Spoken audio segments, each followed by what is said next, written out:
پڑتا ہے۔ تو اس کو سمجھائیے گا کہ اساتذہ اگر سختی کرے ڈانٹے تو اسے خوشی بخوشی قبول کر لے، انشاءاللہ اساتذہ دعا کریں گے، دعا دیں گے۔ اور اساتذہ کی سختی کو یہاں اگر برداشت کرو گے تو جب مدرسے سے باہر نکلو گے نا پھر تمہاری سختی ہر کوئی برداشت کرے گا۔ اساتذہ کی سختی یہاں برداشت نہیں کرو گے تو پھر سب کی سختی کو برداشت کرنا پڑے گا۔ محنت سے پڑھو گے، کسی مدرسے میں، کسی مسجد میں یا کسی اونچی جگہ پر خدمت انجام دو گے، قوم کا قائد بنو گے۔ کیا بنو گے؟ قوم کا قائد، قوم کا امام، قوم کا ذمہ دار اور قوم کا پیشوا رہبر بنو گے۔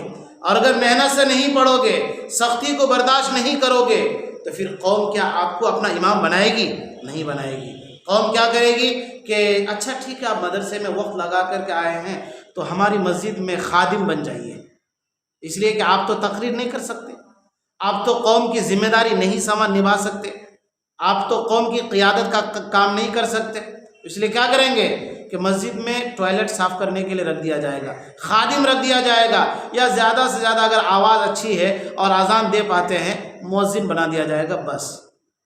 تو کیا تم چاہتے ہو کہ قوم کا یہ باتھ روم اور پتہ نہیں کیا کیا خادم یہ سب صاف کرنے والا بنو گے؟ نہیں، قوم کا امام، قوم کا پیشوا بننا ہے، قوم کا رہبر بننا ہے۔ جب قوم کا پیشوا، قوم کا رہبر بنو گے تو لوگ کہیں گے کہ حضرت ہماری گاڑی میں آئیے اور آپ کو ہم وہاں چھوڑ دیتے ہیں۔ آپ کہیں گے میرے پاس وقت نہیں۔ یہ کب ہوگا؟ جب یہاں سختی برداشت کریں گے تو فارغ ہونے کے بعد آپ کی سختی قوم برداشت کرے گی۔